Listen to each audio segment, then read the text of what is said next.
ಬಂದ ಡಾಕ್ಟರ್ ವಿದ್ಯಾ ಭಟ್ ಅವರಿಗೆ ಹೃದಯಪೂರ್ವಕ ಧನ್ಯವಾದಗಳು. ಈಗ ಆರೋಗ್ಯಗೋಷ್ಠಿಯ ಅಧ್ಯಕ್ಷತೆ ವಹಿಸಿರುವ ಡಾಕ್ಟರ್ ಜ್ಞಾನಪ್ರಕಾಶ್ ಕಾರಂತ್ ಅವರಿಂದ ಅಧ್ಯಕ್ಷೆಯ ನುಡಿಗಳಿಗಾಗಿ ಅವರನ್ನು ವೇದಿಕೆಗೆ ಸ್ವಾಗತಿಸುತ್ತಿದ್ದೇನೆ.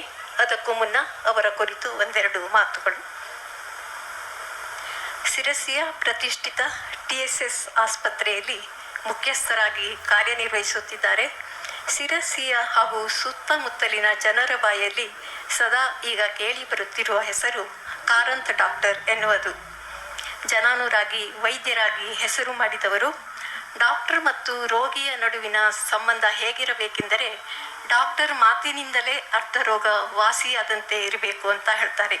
ಈ ಮಾತಿಗೆ ಸಂಪೂರ್ಣ ಸಾಕ್ಷಿಯಾಗಿದ್ದವರು ಡಾಕ್ಟರ್ ಜ್ಞಾನಪ್ರಕಾಶ್ ಕಾರಂತ್ ಅವರು. ಹೆಸರಿಗೆ ತಕ್ಕಂತೆ ರೋಗಿಗಳಿಗೆ ಜ್ಞಾನವನ್ನು ಪ್ರಕಾಶವನ್ನು ನೀಡುತ್ತಿರುವ ಇಂಥ ಸರಳ ಸಜ್ಜನಿಕೆಯ ಮೆದು ಮಾತಿನ ವೈದ್ಯರು ನಮ್ಮ ಭಾಗಕ್ಕೆ ಲಭಿಸಿರುವುದು ಕೂಡ ನಮ್ಮ ಸೌಭಾಗ್ಯ ಎನ್ನುತ್ತಾ ಅವರನ್ನು ವೇದಿಕೆಗೆ ಸ್ವಾಗತಿಸುತ್ತಿದ್ದೇನೆ.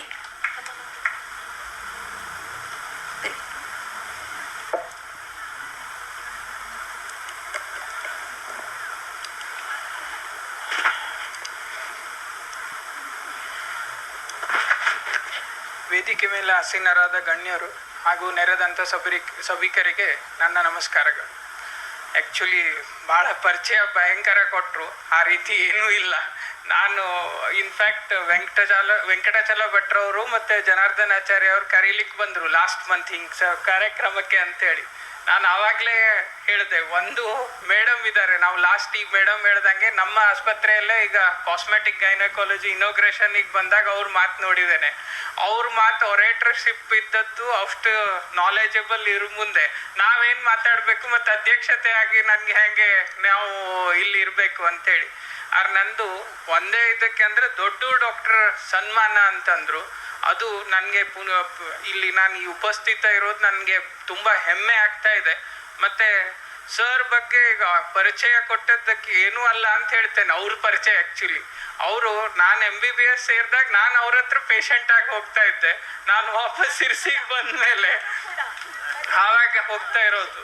ಸೊ ಅವರು ನಾನು ಬಂದ ಮೇಲೆ ಅವರು ನಮ್ಮ ಆಸ್ಪತ್ರೆ ಮೆಡಿಕಲ್ ಡೈರೆಕ್ಟರ್ ಆ್ಯಕ್ಚುಲಿ.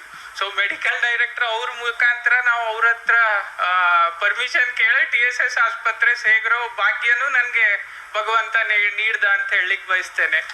ಮತ್ತು ದೊಡ್ಡ ಡಾಕ್ಟ್ರ್ ಬಗ್ಗೆ ಎಷ್ಟು ಹೇಳಿದ್ರು ಕಡಿಮೆ. ಇನ್ಫ್ಯಾಕ್ಟ್ ನಮ್ಮಂಥ ಈಗ ಬಂದು ಅವರು ಆಗಲೇ ಹೇಳ್ದಂತೆ ಯಾವುದೇ ವೈದ್ಯಕೀಯ ವೃತ್ತಿಗೆ ಬರೋವರಿಗೆ ಅವರು ಒಂದು ಆದರ್ಶ ಅಂತ ಹೇಳಲಿಕ್ಕೆ ಬಯಸ್ತೇನೆ. ಈಗಲೂ ಅವರು ನೀಡುವಂಥ ಟೈಮು ಪೇಷಂಟಿಗಾಗಲಿ ಅಥವಾ ಕರ್ತವ್ಯ ಬಗ್ಗೆ ಅವ್ರ ನಿಷ್ಠೆ ನಾವು ಮೀಟಿಂಗ್ ಇದ್ದಾಗ ನೋಡ್ತೇವೆ, ಮ್ಯಾನೇಜ್ಮೆಂಟ್ ಮೀಟಿಂಗ್ ಟೈಮ್ ಆಗ್ತಾ ಇದ್ದಂಗೆ ಈಗಲೇ 2 ಸಲ ಬಂತು ಅವ್ರಿಗೆ ಫೋನಿಗೆ.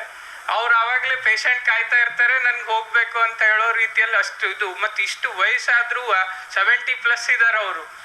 ಅವರಲ್ಲಿ ಇರುವ ಒಂದು ಚೈತನ್ಯ ಅಥವಾ ಒಂದು ಯಾವ ರೀತಿಯಲ್ಲಿ ಅವರಿಗೆ ಕಮಿಟ್ಮೆಂಟ್ ಅಂತ ಏನು ಹೇಳ್ತೇವೆ ನಾವು ಒಂದು ಕೆಲಸದ ವೃತ್ತಿಯ ಬಗ್ಗೆ, ಅಷ್ಟು ಕಮಿಟ್ಮೆಂಟ್ಸ್ ಈಗ ನಾವು ಎಷ್ಟೊಂದು ಯಂಗ್ಸ್ಟರ್ಸ್ ಬರೋರಲ್ಲಿ ನೋಡಲ್ಲ. ಇನ್ಫ್ಯಾಕ್ಟ್ ಅವರು ಬೆಳಗ್ಗೆಯಿಂದ ಈಗಾದರೂ ರಾತ್ರಿ ತನಕ 9 ಗಂಟೆ ತನಕನೂ ಇರ್ತೇವೆ. ಮತ್ತು ರಾತ್ರಿ ಫೋನ್ ಬಂದರೂ ಯಾರಾದರೂ ಅವ್ರಿಗೆ ಮಾಡಿದರೆ ನಮಗೆ ಕಾಲ್ ಮಾಡಿ ಇದು ಬರ್ತದೆ, ಕೇಸ್ ಕಳಿಸ್ತೇನೆ ಅಂತ ಹೇಳಿ ಅಷ್ಟು ಮಟ್ಟಿಗೆ ಪೇಷಂಟ್ ಬಗ್ಗೆ ಕಾಳಜಿಯನ್ನು ವಹಿಸ್ತಾರೆ ಅಂತ ಹೇಳಲಿಕ್ಕೆ ಬಯಸ್ತೇನೆ.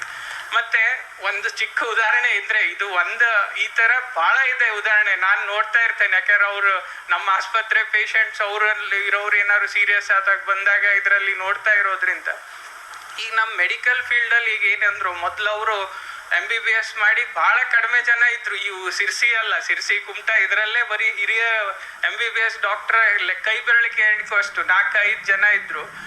ಈಗಲೂ ಈಗ ಮೆಡಿಸಿನ್ ಫೀಲ್ಡ್ ಹೆಂಗೆ ಆಗ್ತಾ ಇದೆ ಅಂದರೆ, ಜನರಲ್ ಪ್ರಾಕ್ಟೀಷನರು, ಸ್ಪೆಷಲಿಸ್ಟು, ಸೂಪರ್ ಸ್ಪೆಷಲಿಸ್ಟ್ ಅಂತಿದ್ವಿ. ಈಗ ಸೂಪರ್ ಸ್ಪೆಷಲಿಸ್ಟ್ ಅಲ್ಲಿ ಮತ್ತೆ ಡಿವಿಷನ್ ಆಗ್ತಾ ಇದೆ. ಉದಾಹರಣೆಗೆ ಒಂದು ಕಾರ್ಡಿಯಾಲಜಿ ಡಿವಿಷನ್ ಅಂತ ತಗೊಂಡ್ರೆ ಈಗ ಫಿಸಿಷಿಯನ್ ಆಯಿತು, ಕಾರ್ಡಿಯಾಲಜಿಸ್ಟ್ ಆಯಿತು ಅಂತಿತ್ತು. ಈ ಕಾರ್ಡಿಯಾಲಜಿಲಿ EPS and interventional cardiologist, non interventional cardiologist, radio frequency ablation ಮಾಡೋರು, ಈಗ ಹಾರ್ಟ್ ಫೇಲ್ಯೂರ್ ಸ್ಪೆಷಲಿಸ್ಟ್ ಅಂತ ಹೇಳಿ ಕಾರ್ಡಿಯಾಲಜಿಸ್ಟ್ ಅಂತ ಬರ್ತಾ ಇದೆ. ಸೊ ಈಗ ಒಂದು ಇತ್ತೀಚೆಗೆ ಆಗಿದ್ದು ಉದಾಹರಣೆ ಒಂದಂತಂದ್ರೆ ಒಂದು ಅಜ್ಜಿ ಹಾರ್ಟ್ ಫೇಲ್ಯೂರ್ ಆಗಿ ಇಲ್ಲಿ ಹೋದ್ರು, ಇಲ್ಲಿಂದ ಕಾರ್ಡಿಯಾಲಜಿಸ್ಟ್ ನೋಡಿದ್ರು, ನಾರಾಯಣ ಹೃದಯಾಲಯ ಬೆಂಗಳೂರಿಗೆ ಹೋದ್ರು, ಮತ್ತೊಂದು ಅಲ್ಲಿ ಹಾರ್ಟ್ ಫೇಲ್ಯೂರ್ ಸ್ಪೆಷಲಿಸ್ಟ್ ಹೋದ್ಮೇಲೆ ಆ ಅಜ್ಜಿ ಕೊನೆಗೆ ಹೇಳಿದ್ದು, ನಾನು ನನ್ನ ದೊಡ್ಡ ಡಾಕ್ಟ್ರಿಗೆ ಕೇಳ್ಕೊಂಡು ನಾನು ಔಷಧಿ ಶುರು ಮಾಡ್ತೇನೆ ಅಂತೇಳಿ.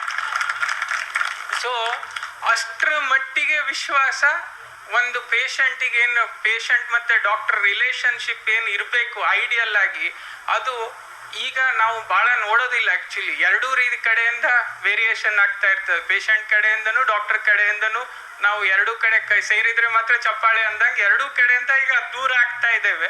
ಬಟ್ ಆ ಸಂಬಂಧ ಇಟ್ಕೊಳ್ಳೋದು ಇನ್ನೂ ನಾವು ಅವರಿಂದ ಕಲಿಬೇಕಂತ ಹೇಳಿ ನಾನು ಹೇಳಲಿಕ್ಕೆ ಬಯಸ್ತೇನೆ. ಮತ್ತೆ ಈಗ ನಾವು ಇದರಲ್ಲಿ ಅವರು ಮತ್ತೆ ಮೊನ್ನೆ ಅಫಿಷಿಯಲಿ ಕರೀಲಿಕ್ಕೆ ಬಂದಾಗ ಆಗಿದ್ದು ಒಂದು ಉದಾಹರಣೆ. ಜನಾರ್ದನಾಚಾರ್ಯ ಅವರು ಮೊನ್ನೆ 15ಕ್ಕೆ ಕರೀಲಿಕ್ಕೆ ಬಂದ್ರು.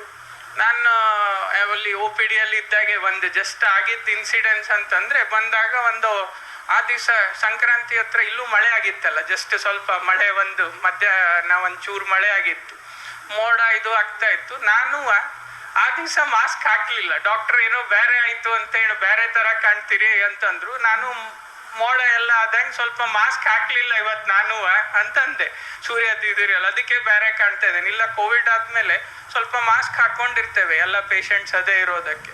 ಸೊ ಅವಾಗ ಅವ್ರು ಒಂದು ಪೇಷಂಟ್ ಬಂದವರು, ಒಂದು 80 years old ಆಕ್ಚುಲಿ, ಅವ್ರಂದ್ರು, ಹೌದು ಈಗ ವಾತಾವರಣನು ಮನುಷ್ಯನ ಮನಸ್ಸು ಹಂಗೆ ಆಗ್ತಾ ಇದೆ ಅಂತ ಹೇಳಿ. ಮನುಷ್ಯನ ವಿಚಾರ ಮನಸ್ಸು ಹೆಂಗಿದೆಯೋ ಅದೇ ರೀತಿ ವಾತಾವರಣನೂ ಇದೆ ಅಂತ, ನಾವು ಈಗ ಚೇಂಜ್ ಆಗ್ತಾ ಇರೋದು. ಸೊ ಅದರದ್ದು ಸ್ವಲ್ಪ ಮಟ್ಟಿಗೆ ನಾವು ಮುಂದೆ ಯೋಚನೆ ಮಾಡಿದ್ರೆ, ಈಗ ಮಾಧ್ಯಮದಲ್ಲಿ ನಾವು ನೋಡ್ಲಿ ಏನೇ ಆಗ್ಲಿ, ಈಗ ನಾವು ನೋಡ್ತೇವೆ ಟ್ರಂಪ್ ಬೆಳಗ್ಗೆ ಎದ್ದು ಕೂಡ ಏನೋ ವಿಚಾರ ಬಂದಾಗ ಮಾಡ್ತಾ ಇದ್ದಾರೆ.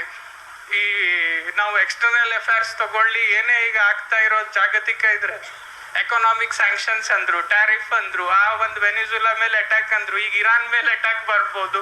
ಈ ರೀತಿ ಏನ್ ಚೇಂಜಸ್ ಆಗ್ತಾ ಇದೆ, ಇದು ನಮ್ಗೆ ಆಕ್ಚುಲಿ ನಮ್ಮ ದೇಶಕ್ಕೆ ಒಂದು ರೀತಿಯಲ್ಲಿ ಸ್ವಲ್ಪ ಒಳ್ಳೇದಾಗ್ತಾ ಇದೆ ಇದ್ರ ಚೇಂಜಸ್ ಜೊತೆ. ಈಗ ಎಲ್ಲರಿಗೂ ಇಂಡಿಯಾದ ಬಗ್ಗೆ, ನಮ್ಮ ದೇಶದ, ಭಾರತ ದೇಶದ ಬಗ್ಗೆ ಒಂದು ಹೆಮ್ಮೆ ಬರ್ತಾ ಇದೆ. ಸ್ಟ್ರಾಟಜಿಕ್ ಅಲಯನ್ಸ್ ಮಾಡ್ಕೊಳ್ಳಿಕ್ ನಮ್ಮಲ್ಲಿ ಹೆಚ್ಚು ಪ್ರಿಫರ್ ಮಾಡ್ತಾ ಇದ್ದಾರೆ ಇದರಲ್ಲಿ. ಸೊ ಆ ದೃಷ್ಟಿಯಲ್ಲಿ ಕೂಡ ಇನ್ಫ್ಯಾಕ್ಟ್ ಈ ಟ್ಯಾರಿಫ್ ಬಂದಾಗ ಇದಕ್ಕೆ ಆಹಾರ, ಆರೋಗ್ಯ ಮತ್ತೆ ಆಧ್ಯಾತ್ಮ, ಸ್ಪಿರಿಚುವಾಲಿಟಿ ಏನ್ ಬಂತು, ಇದು ಮೂರು ಬರೀ ನಾವು ನಮ್ಮ ಜೀವನಕ್ಕಷ್ಟೇ ಅಲ್ದ, ಈಗ ಇಂಡಿಯಾದ ನಾವು ದೇಶದ ಇದ್ರ ತಗೊಂಡ್ರು ಅದೇ ರೀತಿ ಉಂಟು. ಟ್ರಂಪ್ ಹಾಕಿ ಟ್ಯಾರಿಫಿಗೆ ವಿರೋಧ ಮಾಡ್ತಾ ಇರೋದು ಯಾಕೆ? ಆಹಾರ ನಾವು ತಗೊಳ್ಳೋದಂತಲ್ಲ, ಇಂಡಿಯನ್ ಅಗ್ರಿಕಲ್ಚರ್ ಮೇನ್ ಇದಕ್ಕೆ ಎಲ್ಲ, ಇಲ್ಲಿ ನಾವು ಕೃಷಿಕರೇ ಹೆಚ್ಚಿರೋದ್ರಿಂದ ಈ ಭಾಗದಲ್ಲಿ ಅವ್ರು ಕೃಷಿಗೆ ಪೆಟ್ಟು ಬೀಳಬಾರ್ದು ಅಂತ ಹೇಳಿ ನಾವು ಇಂಡಿಯಾದವ್ರು ಅಪೋಸ್ ಮಾಡ್ತಾ ಇರೋದು. ಸೊ ಫುಡ್ ಸೆಕ್ಯೂರಿಟಿನೂ ಇದೆ ನಮ್ಮಲ್ಲಿ ಎಲ್ಲ. ಈಗ ಕಳೆದ ಒಂದು ದಶಕದಲ್ಲಿ ಇನ್ಫ್ಯಾಕ್ಟ್ ತುಂಬಾ ಬದಲಾವಣೆ ಆಗಿದೆ. ನಾವೀಗ ಹಿಂದಿನ ಯೋಚನೆ ಮಾಡಿದ್ರೆ ನಾವೆಲ್ಲ ಇನ್ನೂ ಈಗ ನೀವು ಹಿರಿಯರಿದ್ದಾರೆ ಇಲ್ಲಿ ಎಲ್ಲ, ಸೊ ಅವ್ರ ಜೀವನಾವಧಿಯಲ್ಲಿ ಮತ್ತೂ ಬಹಳ ಬದಲಾವಣೆ. ಆದ್ರೆ ಈ ಕಳೆದ 10-15 ವರ್ಷದಲ್ಲಿ, ಒಂದು ದಶಕದಿಂದ 1.5 ದಶಕದಲ್ಲಿ ಎಲ್ಲಾ ರೀತಿಯ ಬದಲಾವಣೆ, ಚೇಂಜಸ್ ಆಗ್ತಾ ಇದೆ. ಸೊ ಅದೇ ರೀತಿ ಈಗ ಆರೋಗ್ಯಕ್ಕೆ ಬಂದ್ರೆ, ಮೊದ್ಲು ಇನ್ಫೆಕ್ಷಿಯಸ್ ಡಿಸೀಸ್ ಒಂದೇ ಆಗ್ತಾ ಇತ್ತು, ಕ್ಷಯರೋಗ, TB ಅಂತದ್ ನೀವು ನೋಡ್ತಾ ಇದ್ರಿ. ಈಗ ನಾವು ಇನ್ಫ್ಯಾಕ್ಟ್ ಏನ್ ಚೇಂಜಸ್ ಆಗಿದೆ ಅಂದ್ರೆ, ನಮ್ಮ ದೇಶದಲ್ಲಿ ಕೂಡ ಈಗ ಡೆವಲಪ್ಡ್ ದೇಶದಲ್ಲಿ ಬರುವಂತ, ಮೇಡಮ್ ಈಗ ಏನ್ ಹೇಳಿದ್ರು, ನಾನ್ ಕಮ್ಯುನಿಕೇಬಲ್ ಡಿಸೀಸ್ ಅಂತ ಹೇಳ್ತೇವೆ, ಸಾಂಕ್ರಾಮಿಕ ಇಲ್ಲದೆ ಇರುವಂಥದ್ದು. ಯಾವ್ದ್ಯಾವುದು? Obesity, diabetes, hyper tension, heart attacks, stroke, cancer, ಇದೆಲ್ಲ ಒಬ್ರಿಂದ ಒಬ್ರು ಹರಡುವಂಥದ್ದಲ್ಲ. ಆದ್ರೆ ಇದರದ್ದು ಇನ್ಸಿಡೆನ್ಸಸ್ ಏನ್ ನಾವು ನೋಡ್ತಾ ಇದ್ದೇವೆ ಹೆಚ್ಚಾಗ್ತಾ ಇದೆ ಎಲ್ಲ ಇದರಲ್ಲಿ.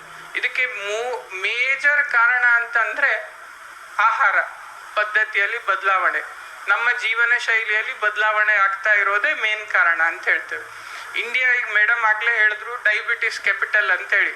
101 ಮಿಲಿಯನ್ ಪೀಪಲ್ ಡಯಾಬಿಟಿಸ್ ಇದ್ದಾರೆ ಡಯಾಗ್ನೋಸ್ಡ್. ಇದು ಇನ್ನು ಕೆಲವ್ರು ಗುತ್ತಿದ್ಕೊಂಡು ಆಹಾರ ಇದು ಗುಳಿಗೆ ತಗೊಳ್ದೇ ಇರೋರು ಅಷ್ಟೋ ರೀತಿಯಲ್ಲಿದ್ದಾರೆ. ಅಷ್ಟು ಅದ್ರ ಹಿಡ್ಕೊಂಡ್ರೆ ಮತ್ತವ್ರು 130 ಮಿಲಿಯನ್ಸ್ ಇದ್ದಾರೆ ಅಂತ ಹೇಳ್ತಾರೆ, ಅಂದ್ರೆ ಊಹೆ ಮಾಡಿದ್ದು. ಸೊ ಅಷ್ಟು ಜನ ನಮ್ಮ ದೇಶದಲ್ಲಿ ಈಗ ಮಧುಮೇಹ ಅಥವಾ ಸಕ್ಕರೆ ಕಾಯಿಲೆಯಿಂದ ಇರೋದಿದೆ ಹೇಳಿ ಇನ್ಸಿಡೆನ್ಸ್. ಸೊ ಇದೇ ರೀತಿ ಈಗ ನಾವು ಹಾರ್ಟ್ ಅಟ್ಯಾಕ್ಸ್ ಎಲ್ಲ ಮೊದಲೇ ನಾವು MBBS ಅಲ್ಲಿ ಕಲಿಬೇಕಾದ್ರೆ ರಿಸ್ಕ್ ಫ್ಯಾಕ್ಟರ್ ಅಂತಂದ್ರೆ 45 ವರ್ಷದ ನಂತರ ಮೇಲ್ ಫೀಮೇಲ್ ಈಕ್ವಲ್ ಆಗ್ತಾರೆ, ಅಥವಾ ಈ ಮೆನೋಪಾಸ್ ನಂತರ, ಮೇಡಮ್ ಏನ್ ಅದ್ರ ಬಗ್ಗೆ ವಿವರಣವಾಗಿ ಹೇಳಿದ್ರು, ಇಸ್ಟ್ರೋಜನ್ ಹಾರ್ಮೋನ್ ಕಡಿಮೆ ಆದ್ಮೇಲೆ ಅದ್ರ ನಂತರ ಹೆಚ್ಚು ಅಂತ ಹೇಳ್ತಾ ಇದ್ವಿ. ಈಗ ನಾವು ಈಗಾಗಲೇ ನಾನು ಇಲ್ಲಿ ಬಂದು 7 ವರ್ಷದಲ್ಲೇ ಇನ್ಫ್ಯಾಕ್ಟ್ 25 ವರ್ಷದ 2 ಜನ ಹಾರ್ಟ್ ಅಟ್ಯಾಕ್ ಆಗಿದ್ದಿದೆ, 32 ವರ್ಷದವರು 4 ಜನ ಹಾರ್ಟ್ ಅಟ್ಯಾಕ್ ಆಗಿ ಸ್ಟೆಂಟ್ ಹಾಕಿದ್ದಿದೆ ಅಂತ ಅವ್ರಿಗೆ. ಸೊ ಅದು ಎಲ್ಲ ಬದಲಾವಣೆ ಯಾಕೆ ಆಗ್ತಾ ಇದೆ? ನಮ್ಮ ಜೀವನ ಶೈಲಿ, ನಮ್ಮ ಈ ನಿತ್ಯದ ಏನು ಮೊದಲಿಂದಿತ್ತೋ, ನಾವು ಆ್ಯಕ್ಚುಲಿ ಇಂಡಿಯನ್ಸಿಗೆ ಇವನ್ ಈಗ WHO ಕೂಡ ಒಬಿಸಿಟಿ ಬೊಜ್ಜುತನ ಇದು ಮಾಡ್ಲಿಕ್ಕೆ BMI ಕಡಿಮೆ ಮಾಡಿಬಿಟ್ಟಿದ್ದಾರೆ. ಬಾಕಿ ಅವ್ರಿಗೆ 25 ಮೇಲ್ BMI ಆದ್ರೆ ಒಬಿಸಿಟಿ ಆದ್ರೆ ಏಷ್ಯಾದಾಗ 22.5 ಮೇಲಿದ್ರೆ ಒಬಿಸಿಟಿ. ಸೊ ನಾವು ಯಾಕೆಂದ್ರೆ ನಮ್ಮ ಜೆನೆಟಿಕ್ಸ್ ಹಂಗಿತ್ತು ಅಂತ ಮೊದಲಿಂದ, ನಾವು ಅದಕ್ಕೆ ಅಷ್ಟಕ್ಕಿಂತ ಹೆಚ್ಚಾದ ಕೂಡ ಬೊಜ್ಜಿಗೆ ಫ್ಯಾಟಿ ಲಿವರ್ ಅಂದ್ರೆ ಇದು ಅದು ಕೂಡ ಮೆಟಬಾಲಿಕ್ ಸಿಂಡ್ರೋಮ್ ಏನು PCODಗೆ ಏನಂದ್ರು ಅದೆಲ್ಲ ಮೆಟಬಾಲಿಕ್ ಸಿಂಡ್ರೋಮಿಗೆ ಅಂದ್ರೆ ಬೊಜ್ಜು ಲಿವರಲ್ಲಿ ಕೂತು ಆಗ್ತಾ ಇರೋ ಚೇಂಜಸ್ ಎಲ್ಲ ಎಫೆಕ್ಟ್ ಆಗುವಂಥದ್ದು. ಸೊ ಅದೆಲ್ಲದಕ್ಕೂ ನಾವು ಆಹಾರಕ್ಕೆ ಹೆಚ್ಚು ಪ್ರಾಮಿನೆನ್ಸ್ ಕೊಟ್ಟು ಸಿಲೆಕ್ಟ್ ಮಾಡಬೇಕು. ಒಂದೊಂದು ಉದಾಹರಣೆ ಅಂದ್ರೆ ಒಂದು ಅಮ್ಮ ಮಗಳು ಬಂದಿದ್ರು. ನಾವು ಆ್ಯಕ್ಚುಲಿ ವೃತ್ತಿ ಜೀವನದಲ್ಲಿ ನಮಗೆ ಮೆಡಿಕಲಲ್ಲಿ ಇರೋದಕ್ಕೆ ದಿವಸ ನಾವು ಸಮಾಜದಲ್ಲಿ ಅಥವಾ ಸೊಸೈಟಿಯಲ್ಲಿ ಏನು ಚೇಂಜಸ್ ಆಗ್ತಾ ಇರ್ತದೋ ನಮಗೆ ಹಾಗೇನೆ ಸುಮ್ಮನೆ ಗೊತ್ತಾಗ್ತಾ ಇರ್ತದೆ ಮಾತಾಡೋದ್ರಿಂದ. ಒಂದು ಅಮ್ಮ ಇಲ್ಲಿರೋರು, ಮಗ 24 ವರ್ಷದವ ಬೆಂಗಳೂರಲ್ಲಿ IT ಮತ್ತೆ ಮಾಡ್ತಾ ಇದ್ದಾನೆ, ಇಂಜಿನಿಯರ್ ಮಾಡಿ. ಅವು ಬಂದು खाने के लिए 3 ऐप, ग्रोसरी के लिए 5, म्यूजिक के लिए 10 और मैसेजिंग ಕೇಳಿದ್ಲು. ಇದ್ರಲ್ಲಿ ನನ್ನ ಹತ್ರ ಹೇಳ್ತಾ ಇದಾರೆ. ಇನ್ಫ್ಯಾಕ್ಟ್ ಅವ್ನು ಒಂದು ಸರಿಯಾಗಿ ತಿನ್ನೋದಿಲ್ರಿ, ಬರೀ ಕೊನೆಗೆ ಅಲ್ಲಿ IT ಅಲ್ಲಿ ಇರ್ತಾನೆ, ಏನೋ ಮಾಡ್ತಾನೆ, ಕೊನೆಗೆ ಸಂಜೆಗೆ ಪಿಜ್ಜಾ ಕೋಲ್ಡ್ ಡ್ರಿಂಕ್ಸ್ ಅಂತ ತಗೊಳ್ತಾನೆ ಅಂತೇಳಿ. ಅವನ್ ಕೊನೆಗೆ ಹೇಳ್ದ, ಇಲ್ಲ ನಾನು ಅನ್ನ ಊಟನು ಮಾಡ್ತೇನೆ ಅಮ್ಮ ಅಂತ ಒಂದೊಂದ್ಸಲ. ಆವಾಗ ಅವಳು ಹೇಳಿದ್ದು ಕೊನೆಗೆ ಅವನು ನೆಕ್ಸ್ಟ್ ನೋಡಿ ಅನ್ನ ಊಟ ಕಡಿಮೆ ಮಾಡೋದು ಇವ ಅಂತ ಹೇಳಿದ್ದಕ್ಕೆ ಅವ್ನು ಹೇಳಿದ್ದು no I am balancing it ಅಂತ ಅಂದ. ಐ ಆಮ್ ಬ್ಯಾಲೆನ್ಸಿಂಗ್ ಅನ್ನ ಊಟ ಮತ್ತೆ ಪಿಜ್ಜಾ ಮತ್ತೆ ಇದ್ರ ತಗೊಳ್ಳೋದು ಅಂದ್ರೆ ಬ್ಯಾಲೆನ್ಸ್ಡ್ ಡೈಟ್ ಅಂತ ಏನು ಹೇಳ್ತೇವೋ ಅದ್ರದ್ದು ಉದಾಹರಣೆ ಅಂದ್ರೆ ಅವು ಬ್ಯಾಲೆನ್ಸ್ ಆ ರೀತಿಯಲ್ಲಿ ಮಾಡ್ತಾ ಇದ್ದಾನೆ ಅಂತೇಳಿ. ಅದು ಬ್ಯಾಲೆನ್ಸ್ ಡೈಟ್ ಅಲ್ಲ ಅಂತ. ಸಮತೋಲಿತ ಆಹಾರ ಅಥವಾ ಬ್ಯಾಲೆನ್ಸ್ ಡೈಟ್ ಅಂತಂದ್ರೆ ನಾವು ಏನು ನಮ್ಮ ಆ್ಯಕ್ಚುಲಿ ಇಂಡಿಯನ್ ಸಿಸ್ಟಮ್ ಎಸ್ಪೆಷಲಿ ನಮ್ಮ ಹವ್ಯಕರದ ಊಟದಲ್ಲಿ ಆ್ಯಕ್ಚುಲಿ ಎಲ್ಲ ಕವರ್ ಇದೆ. ಪಲ್ಸಸ್ ಬಂತು, ಕಾರ್ಬೋಹೈಡ್ರೇಟ್ಸ್ ಬಂತು, ತರಕಾರಿ, ವಿಟಮಿನ್ಸ್, ಮಿನರಲ್ಸ್ ಕವರ್ ಆಗ್ತದೆ ಪಲ್ಯ ಇದು ಮಾಡ್ಕೊಂಡು. ಸೊ ಅಷ್ಟು ನ್ಯಾಚುರಲ್ ಆಗಿ ಇಟ್ಟಿದ್ದೇನಿದೆಯೋ ಆಹಾರ ಪದ್ಧತಿ ಇನ್ಫ್ಯಾಕ್ಟ್ ಅದು ಒಳ್ಳೆಯದೇ ಇದೆ. ಆದ್ರೆ ಇತ್ತೀಚೆಗೆ ನಾವು ಚೇಂಜಸ್ ಆ ಥರ ನೋಡ್ತಾ ಇದ್ದೀವಿ. ಮತ್ತೆ ಇನ್ನೊಂದು ಮೇಜರ್ ಚೇಂಜಸ್ ಈಗಾಗಲೇ ಮೇಡಮು ಸುಮಾರಷ್ಟು ಹೇಳಿದ್ರು ಯೂಟ್ಯೂಬ್ ಇದರದೆಲ್ಲ. ಈಗ ನಾವು ನೋಡ್ತಾ ಇರೋದಂತಂದರೆ ಈ ಇನ್ಫ್ಲುಯೆನ್ಸರ್ಸು ಅಥವಾ ಸೋಷಿಯಲ್ ಮೀಡಿಯಾ ಇಫೆಕ್ಟ್ಸ್ ಯಾವ ರೀತಿಯಲ್ಲಿ ಆಗ್ತಾ ಇದೆ ಅಂತಂದರೆ ಪೇಷಂಟ್ಸ್ ರಿಲೇಟಿವ್ಸಿಗೆ ಅವ್ರಿಗೆ ಈಗೆಲ್ಲ ಈಗ ನಾವು ಕೆಲವು ಟರ್ಮಿನಾಲಜಿ ಬಂದಿದೆ. ಎಷ್ಟೊಂದು ಇದು ಪಾಪ್ಕಾರ್ನ್ ಬ್ರೇನ್ ಅಂತ ಹೇಳ್ತೇವೆ, ಅಥವಾ ಒಂದು ಡೋಪಮಿನ್ ಸ್ಟಿಮ್ಯುಲೇಷನ್ ಅಂತೆಲ್ಲ ಹೇಳ್ತಾರೆ. ಸೊ ಈ ಒಂದು ಚಿಕ್ಕ 15 ನಿಮಿಷದ್ದು 30 ನಿಮಿಷದ ರೀಲ್ ನೋಡಿದ ಕೂಡ ನಮ್ಗೊಂದ್ಸಲ ಫ್ರೆಶ್ ಆಗ್ತದೆ ಬ್ರೈನು. ಈಗ ಕೆಲವೊಮ್ಮೆ ಈ ಚಟಕ್ ಬಿದ್ದವ್ರು ಏನಂತ ಹೇಳಿ ಮಾಡ್ತಾರೋ ಅದೇ ರೀತಿ ಈ ಸಣ್ಣದು ಈಗ ಮೊಬೈಲ್ ಎಡಿಕ್ಷನ್ ಡಿಜಿಟಲ್ ಇದು ಹೆಂಗಿದೆ ಅಂತಂದ್ರೆ ಆ ರೀಲು ಇದು ನೋಡಿದ ಕೂಡ ಡೋಪಮಿನ್ ಸ್ಟಿಮ್ಯುಲೇಟ್ ಆದಂಗಾಗಿ ಒಂದ್ಸಲಕ್ಕೆ ಎಲ್ಲ ಮರ್ತೋಗ್ತದೆ, ಅದರಲ್ಲೇ ಮುಳುಗೋಗ್ತೇವೆ. ಮೊಬೈಲ್ ನೋಡ್ತಾ ಇರೋರು ನಗಾಡ್ತಾ ಇರ್ತಾರೆ ಅಂತೇಳಿ. ಆದ್ರೆ ಇದರಲ್ಲಿ ಕೊನೆಗೆ ಅದರದ್ದು ನೆಕ್ಸ್ಟ್ ಇಫೆಕ್ಟ್ಸ್ ಅಷ್ಟೇ 15-30 ಸೆಕೆಂಡಿಗೆ ಮುಗ್ದೋಯ್ತದು. ಆದ್ರೆ ಆ ರೀತಿ ಆಗ್ತಾ ಇರೋದ್ರಿಂದ ಈ ಇನ್ಫ್ಲುಯೆನ್ಸರ್ಸ್ ಹೇಳೋದೇ ಸತ್ಯ, ಅದೇ ಜಗತ್ತು ಅಂತ ತಿಳ್ಕೊಳಕ್ಕೆ ಆಗ್ತಾ ಇದೆ. ನಮ್ಮ ಈ ಮ್ಯಾಕ್ಸಿಮಮ್ ಈಗ ಎಸ್ಪೆಷಲಿ ಯಂಗ್ಸ್ಟರ್ಸ್ ಏನಿದ್ದಾರೆ ಅವರಿಗೆ ಫೇಸ್ಬುಕ್ ಇನ್ಸ್ಟಾಗ್ರಾಮಲ್ಲಿ 5,000 ಜನ ಇದ್ದಾರೆ ಫ್ರೆಂಡ್ಸ್ ಇದ್ರು. ಕೂತ್ಕೊಂಡು ಮಾತಾಡ್ಲಿಕ್ಕೆ 2 ಜನ ಸಿಗೋದಿಲ್ಲ. ಪ್ರಾಬ್ಲಮ್ ಅದು. ನಾವು ಎಲ್ಲ ಈಗ ಮೀಡಿಯಾದ ಇದರಲ್ಲಿ ಅದು ಫ್ರೆಂಡ್ಸು ಲೈಕ್ಸು ಅಂತಿದೆ, ಮಾತಾಡುವ ಅಂತ ಸಿಗ್ತಾ ಇಲ್ಲ. ಅವ್ರಿಗೀಗ ಒಬ್ಬನೇ ಇರೋದೇ ಕಷ್ಟಕ್ಕೆ ಬರ್ತಾ ಇದೆ. ಸೊ ಮುಂದೆ ಇನ್ಫ್ಯಾಕ್ಟ್ ಮೆಡಿಕಲಲ್ಲಿ ಎಷ್ಟೊಂದು ಚಿಂತನೆ ನಡೀತಾ ಇದೆ. ನೆಕ್ಸ್ಟ್ ಕಮಿಂಗ್ ಏಜಸ್ ಈಗ ಬರುವಂಥ ದಿನಗಳಲ್ಲಿ ಇಂಡಿಯಾದಲ್ಲಿ ಚೇಂಜಸ್ ಆಗೋದು ಅಂದರೆ ಮೆಂಟಲ್ ಹೆಲ್ತು ಮತ್ತು ಜೀಡಿಯಾಟ್ರಿಕ್ಸ್ ವಯಸ್ಸಾದ್ಮೇಲೆ. ಈಗ ನಾವು ಜರಿ ಯಂಗ್ಸ್ಟರ್ಸ್ ಅಂತ ಹೇಳ್ತಾ ಇದ್ವಿ, ಈಗ ನಾನು ಹೇಳಿದ್ದು ಆಗಲೇ ಈಗ ಎಷ್ಟೊಂದು ಪೇಷಂಟ್ಸ್ ಇದ್ದಾರೆ ಈಗ ರಾತ್ರಿ ನಿದ್ದೆ ಬರೋದಿಲ್ಲ ಅಂತ ಮೊಬೈಲ್, ನಾವು ಸೂರ್ಯದ ಬೆಳಕು ನೋಡೋದಿಲ್ಲ, ಬ್ಲೂ ಲೈಟ್ಸ್ ನೋಡ್ತಾ ಇದ್ದೇವೆ ಸ್ಕ್ರೀನು ಇದು, ಅದರಿಂದ ನಿದ್ದೆ ಬರೋದಿಲ್ಲ. ಭಾಳ ಜನಕ್ಕೆ ನಿದ್ದೆ ಸಮಸ್ಯೆ ಆಗ್ತಾ ಇರೋದೇ ಇನ್ಫ್ಯಾಕ್ಟ್ ಈ ಚೇಂಜಸ್ ಇಂದ. ಮಲ್ಗೋದಿಲ್ಲ ಅಂತ ನಾನು ಮೊಬೈಲ್ ನೋಡ್ತಾ ಇದ್ದೇನೆ, TV ನೋಡ್ತಾ ಇದ್ದೇನೆ ಅಂತಾರೆ. ಪ್ರಾಕೃತಿಕವಾಗಿ ಮೊದಲೇ ಸೂರ್ಯಾಸ್ತ ಆದ್ಮೇಲೆ ಕತ್ಲೆ, ಅದಂದ್ರೆ ನಿದ್ದೆ ಬರಲಿಕ್ಕೆ ಅನುಕೂಲ ಆಗುವಂಥದ್ದು. ಈಗ ನಾವು ಅದ್ರ ಸ್ಕ್ರೀನ್ ನೋಡ್ತಾ ಇರೋದ್ರಿಂದ ನಿದ್ದೆ ಸಮಸ್ಯೆಗಳು ಭಾಳ ತುಂಬ ಜನಕ್ಕೆ ಆಗ್ತಾ ಇದೆ. ಮತ್ತು ವಯಸ್ಸಾದವರು ಈಗೆಲ್ಲ ಮನೆಯಲ್ಲಿ ಫೋನು, ಇದು ಮಕ್ಕಳೆಲ್ಲೋ ಬೆಂಗಳೂರು ಊರಲ್ಲಿ ಇರ್ತಾರೆ, ಎಲ್ಲ ಮಾತಾಡೋದು ವಾಟ್ಸಪ್ಪು, ಇವರು ಕಲಿಸಿದ್ದು ಈಗ ಎಲ್ಲರೂ ನೋಡ್ತಾ ಇದ್ದಾರೆ. ಮೇಡಮ್ ಆಗಲೇ ಹೇಳ್ದಂಗೆ ಈಗ ಅವ್ರ ತಂದೆ ತಾಯಿಗೆ ಬಂದರು, ಅವಾಗ ಅವ್ರಿಗೆ ಇನ್ನೂ ಜಾಯಿಂಟ್ ರಿಪ್ಲೇಸ್ಮೆಂಟ್ ಆಗಲಿಲ್ಲ, ಏನೂ ಆಗಲಿಲ್ಲ ಅಂತಂದರು. ಆದ್ರೆ ಈಗ ಆಗಲೇ ಆರ್ಥೋಪೆಡಿಷನ್ಸ್ ಇದೆಲ್ಲ ಈಗ ಬರ್ತಾ ಇರೋದು ಹೆಂಗೆ ಅಂತಂದರೆ 55 ವರ್ಷಕ್ಕೆ ಮಂಡಿ ರಿಪ್ಲೇಸ್ಮೆಂಟ್ ಮಾಡಿಕೊಂಡ್ರೆ ನಿಮ್ಗೆ ಇರೋ ನೆಕ್ಸ್ಟ್ 20-75 ವರ್ಷನೂ ಒಳ್ಳೆ ರೀತಿಯಲ್ಲಿ ಇರ್ಬೋದು ಅಂತೇಳಿ. ಕಾಲು ನೀವು ಓಡಾಡ್ಕೊಂಡು ಇರ್ಲಿಕ್ಕಾಗ್ತದೆ, ಯಾಕೆ ನೋವು ಅನುಭವಿಸ್ತೀರಿ ಅಂತ ಬರ್ತಾ ಇದೆ ಹೇಳಿ. ಅದಕ್ಕೆ ಕಾರಣ ನಮ್ಮ ಈಗಿನ ಜೀವನ ಶೈಲಿ ಚೇಂಜ್ ಆಗೋದೇ ಅಂತೇಳಿ. ಒಂದು ಎಲ್ಲ ನಮ್ಗೀಗ ಆ್ಯಕ್ಚುಲಿ ಆಹಾರದ ಬಗ್ಗೆ ಮತ್ತೊಂದು ಇದು ಅಂತಂದರೆ, ಈಗ ನಿಮ್ಗೆ ಇಲ್ಲಿ ಇನ್ನೂ ಸಿರ್ಸಿಯಲ್ಲಿ ಸ್ವಿಗ್ಗಿ ಝೊಮ್ಯಾಟೊ ಬಂದಿದೆ, ಬಟ್ 10 ನಿಮಿಷದ ಡೆಲಿವರಿ ಝೆಪ್ಟೋ ಮೇಡಮ್ ನೋಡಿರ್ಬೇಕು. 10 ನಿಮಿಷದಲ್ಲಿ ಚಹಾ ಮಾಡಲಿಕ್ಕೆ ಬೇಕು 10 ನಿಮಿಷ ಒಂದು ಮನುಷ್ಯಂಗೆ. ಅವ 10 ನಿಮಿಷಕ್ಕೆ ಅಲ್ಲಿ ರೆಡಿ ಆಗಿದ್ದು ಬಂದು ಮನೆಗೆ ನಿಮಗೆ ತಂದು ಮುಟ್ಟಿಸ್ತಾನೆ ಅಂತಂದರೆ ಅದು ಸೊ ಝೆಪ್ಟೋ ಆ್ಯಂಡ್ ಬ್ಲಿಂಕಿಟ್ ಎವ್ರಿಥಿಂಗ್ ಅದರದ್ದು ಅದು ಯಾವ ರೀತಿಯಲ್ಲಿ ಪ್ರೊಸೆಸ್ಡ್ ಇರಬೇಕು ಅಂತ ನೀವು ಅನುಮಾನ ಮಾಡ್ಕೊಳ್ಳಿ ಅಂತ. 10 ನಿಮಿಷ ಚಹಾ ಬಂದು ಮುಟ್ತದಪ್ಪ, ಅವ್ ಮುಟ್ಲಿಲ್ಲ ಅಂದ್ರೆ ಅವನಿಗೆ ಅವ್ರ ಕಂಪ್ನಿ ರಿಫಂಡು ಬೇರೆ ಇದರಲ್ಲಿ. ಸೊ 10 ನಿಮಿಷದಲ್ಲಿ ಅಷ್ಟು ಬರೋದು ಅಂತಂದರೆ ಅದು ಯಾವುದು ಫಸ್ಟ್ ಅಲ್ಲ, ಮೈಕ್ರೋವೇವ ಏನೋ ಒಂದು ಬಿಸಿ ಮಾಡ್ದೆ ಬಿಸಿ ತಂದು ಕೊಡೋದು ಅಂಥೇಳಿ ಮೊದಲೇ ರೆಡಿ ಇರೋದು. ಆಹಾರನೂ ಅಷ್ಟೇ ಎಲ್ಲ. ಸೊ ನಮ್ಮ ಈಗ ಫುಡ್ ಹ್ಯಾಬಿಟ್ಸ್ ಕೂಡ ನಾವು ಬದಲಾವಣೆ ಏನು ಆಗ್ತಾ ಇದೆಯೋ ಅದ್ರ ಸರಿ ಮಾಡ್ಕೊಳ್ಳೋದು ತುಂಬ ಅಗತ್ಯ ಅಂತ ಹೇಳಿ ನಾನು ಅನಿಸ್ತೇನೆ. ಎರಡನೇದು ಒಂದೊಂದು, ಈಗ ನನಗೆ ಆರ್ಮಿಯಲ್ಲಿ ಮೊದಲೇ ಈಗ ಡಿಜಿಟಲ್ ಇನ್ಫ್ಲುಯೆನ್ಸಸ್ ಇದು ನಾವು ಹೇಳ್ದಂಗೆ, ಮೊದಲು ಆರ್ಮಿಯಲ್ಲಿ 5 ಕಿಲೋಮೀಟರ್ 20 kg ಬ್ಯಾಗ್ ಹಾಕ್ಕೊಂಡು ಓಡ್ತಾ ಇದ್ದಾನೆ, ಫಿಟ್ ಇದ್ದಾನೋ, 5 ಕಿಲೋಮೀಟರ್ ಓಡ್ ಮುಗಿಸಿದ್ದ ಅಂದ್ರೆ ಅವ್ನು ಫಿಟ್ ಇದ್ದಾನೆ, ನಮ್ಗೆ ಸರಿ ಇದ್ದಾನೆ ಅಂತೇಳಿ. ಈಗ ನಾವು ಹ್ಯಾಂಗೆ ಹೇಳೋದಾಗಿದೆ ಅಂದ್ರೆ, ಒಂದು ಮನುಷ್ಯ 200 ಗ್ರಾಮ್ ಮೊಬೈಲ್ ಬಿಟ್ಕೊಂಡು 2 ತಾಸು ಆರಾಮಿದ್ರೆ ಫಿಟ್ ಇದೆಯಪ್ಪ ಅಂತ ಹೇಳೋ ರೀತಿಯಲ್ಲಿ ಅಂತ. ಯಾಕಂದ್ರೆ ಅದೇ ಈಗ ಚೇಂಜ್ ಆಗ್ತಾ ಇದೆ ಹೇಳಿ. 200 ಗ್ರಾಮೇ ಭಯಂಕರ ವಜ್ಜೆ ಆಗ್ತಾ ಇದೆ, ಇನ್ಫ್ಯಾಕ್ಟ್ 20 kg ಅಂತ ಅನಿಸ್ತಾ ಇದೆ. ಸೊ ಹಾಗಾಗಿ ನಾವು ಅಟ್ಲೀಸ್ಟ್ ಇನ್ನು ಮುಂದೆ ಇದರಲ್ಲಿ ಆಧ್ಯಾತ್ಮ ಅಂತಂದ್ರೆ ಮತ್ತೊಂದು, ಈಗ ಲಾಸ್ಟ್ ಇದ್ರದ್ದು ಹೇಳೋದಂತಂದ್ರೆ, ಆಧ್ಯಾತ್ಮ ಅಂದ್ರೆ ನನ್ನ ಪ್ರಕಾರ ಮತ್ತೆ ಇದಕ್ಕೆ ಆರೋಗ್ಯಕ್ಕೆ ಸಂಬಂಧಪಟ್ಟಿರೋದು. ಈಗ ನಾವು ಶಾಸ್ತ್ರ ಓದೋದು ಅಥವಾ ಒಂದು ಪೂಜೆ ಪಾರಾಯಣ ಮಾಡೋದು ಅಂತಲ್ಲ ಆಧ್ಯಾತ್ಮ ಅಂತಂದ್ರೆ. ಈಗ ನಮ್ಮ ಪರಿಸ್ಥಿತಿ ಹೆಂಗೆ ಆಗ್ತಾ ಇದೆ ಅಂದ್ರೆ, ಕಳೆದ 10 ವರ್ಷದಲ್ಲಿ ಇನ್ಫ್ಯಾಕ್ಟ್ ಎಕನಾಮಿಕಲಿ ಎಲ್ಲರೂ ಸುಧಾರಿಸಿದ್ದೇವೆ. ಯಾರೇ ಈಗ ಮನಿ ವ್ಯಾಲ್ಯೂ ಕಡಿಮೆ ಆಗಿದೆ, ಖರ್ಚು ಕಡಿಮೆ, ಆ ದುಡ್ಡು ಕೈಯಲ್ಲಿ ಹೆಚ್ಚಾದ್ರೂ ಮನುಷ್ಯಂಗೆ ಸಂತೋಷ ತೃಪ್ತಿ ಅಂತಿಲ್ಲ. ಒಂದು ಮನುಷ್ಯಂಗೆ ಯಾವುದೇ ಮನುಷ್ಯಂಗೆ ಇಟ್ಕೊಡಿ, ಎಲ್ಲ ಇದ್ರು. ಈಗ ಮತ್ತೊಂದು, ಈಗ ನಮ್ಮ ಅದೇ ಹೇಳೋದು ವೃತ್ತಿ ಜೀವನದಲ್ಲಿ ಒಂದು ಅಜ್ಜಿ 88 ವರ್ಷದ ಅಜ್ಜಿ ಬಂದವರು, ಅದು ಹೇಳಿದ್ದು ಅವಳಿಗೆ ನಿದ್ದೆ ಬರೋದಿಲ್ಲ, ಚಿಂತೆ, ಮೊಬೈಲ್ ಒಂದು ರೋಗ ಹತ್ತಲಿಲ್ಲ ಅವಳಿಗೆ. ಆದ್ರೆ ಅವಳು ಹೇಳಿದ್ದು ಏನಕ್ಕೆ ನಿದ್ದೆ ಬರೋದಿಲ್ಲ ಅಂತಂದ್ರೆ, ನನಗೆ ನಾಳೆ ಧಾರಾವಾಹಿಲಿ ಏನಾಗ್ತದೆ ಅಂತ ಹೇಳೋ ಯೋಚನೆ ಮಾಡ್ತಾ ಇರ್ತೇನೆ, ನಂಗೆ ಅದಕ್ಕೆ ನಿದ್ದೆ ಬರೋದಿಲ್ಲ ಅಂದ್ಲು ಅಜ್ಜಿ 80 ವರ್ಷದ.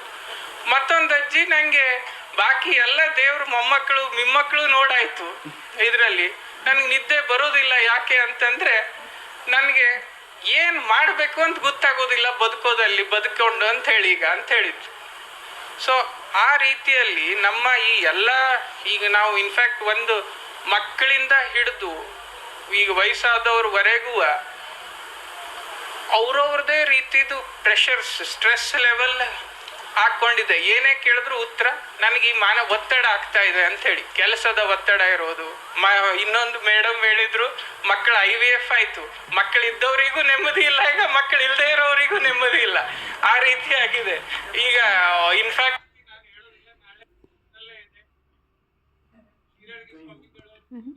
ಆಧ್ಯಾತ್ಮ ಅನ್ನೋದ್ರ ಬಗ್ಗೆ ಪ್ರವಚನ ಬಂದಿದೆ, ತುಂಬಾ ಚೆನ್ನಾಗಿ ಮಾತಾಡ್ತಾರೆ, ಬಹಳ ಸಲ ಕೇಳಿದೆ ನಾವು. ಸೊ ಅದರಲ್ಲಿ ನಿಮ್ಗೆ ಎಲ್ಲ ಮಾಹಿತಿ ಸಿಕ್ತು.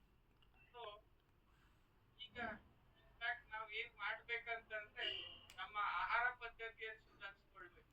ಮೇಡಮ್ ಹೇಳಿದಾಗ ಒಂದು 10,000 ಸ್ಟೆಪ್ಸ್ ಆದ್ರೂ ಬೇಡ, ಅರ್ಧ ತಾಸು ನಡೀರಿ ಹಿಂದೆ ಫೇಸಲ್ಲಿ, ಇದೇ ರೀತಿಯಲ್ಲಿ ಒಂದು ಯಾವುದೇ ರೀತಿಯ ಎಕ್ಸರ್ಸೈಸ್ ಮಾಡಿ. ಈಗ ಮತ್ತೆ ಹೇಳ್ದಾಗ ಜೆಪ್ಟೋ ಇದು ಮಾಡ್ದಾಗ, ಈಗ ಮನುಷ್ಯ ಒಂದು ಆ್ಯಪ್ ಅಲ್ಲಿ ಆರ್ಡರ್ ಮಾಡಿ ಹಿಂಗ್ ಮಲ್ಕೊಂಡು ಅಪ್ಪಪ್ಪ ಸುಸ್ತಾಗೋಯ್ತು ಅಂತ ಹೇಳಿ ಅಡುಗೆ ಮಾಡೋದು ಕಿತ್ತಾಗೋದು, ಬರೀ ಆ್ಯಪ್ ಆರ್ಡರ್ ಮಾಡೋದಕ್ಕೆ ಆಗ್ತಾ ಇದೆ. ಸೊ ಆ ರೀತಿಯಲ್ಲಿ 10,000 ಇಲ್ಲದೆ ಇದ್ರು ಅರ್ಧ ತಾಸು ಆದ್ರೂ ಸ್ವಲ್ಪ ನಡೆಯೋಣ. ಆ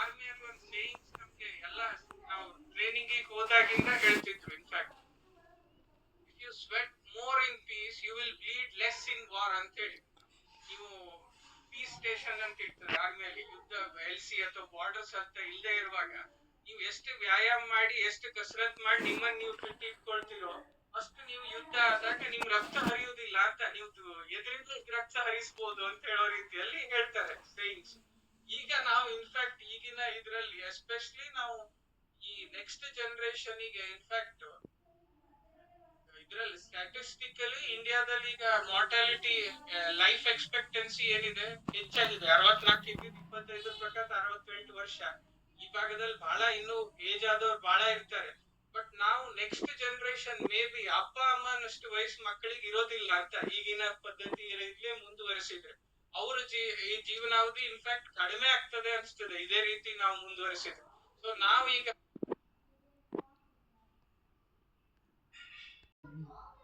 ನಾವು ಮುಂದೆ ಆಯುಷ್ಯವನ್ನು ವೃದ್ಧಿ ಮಾಡಬಹುದು ಅಂತ ಹೇಳಲಿಕ್ಕೆ ಬಯಸ್ತೇನೆ. ಅವಕಾಶಕ್ಕಾಗಿ ಧನ್ಯವಾದಗಳು. ಟೈಮ್ ಸುಮಾರು ಆಯ್ತು. Thank you. ತಮ್ಮ ವೈದ್ಯಕೀಯ ಕ್ಷೇತ್ರದ ಅನುಭವಗಳನ್ನು ತುಂಬಾ ಮಾರ್ಮಿಕವಾಗಿ ನಮ್ಮೊಂದಿಗೆ ಹಂಚಿಕೊಂಡು ಅಧ್ಯಕ್ಷೀಯ ನುಡಿಗಳನ್ನಾಡಿದ ಡಾಕ್ಟರ್ ಜ್ಞಾನಪ್ರಕಾಶ್ ಕಾರಂತ್ ಅವರಿಗೆ ತಮ್ಮೆಲ್ಲರ ಪರವಾಗಿ ಧನ್ಯವಾದಗಳು. ಹಾಗೆ ಸಮಾಜಕ್ಕೆ ವಿದ್ಯಾ ಭಟ್ ಅವರಂತ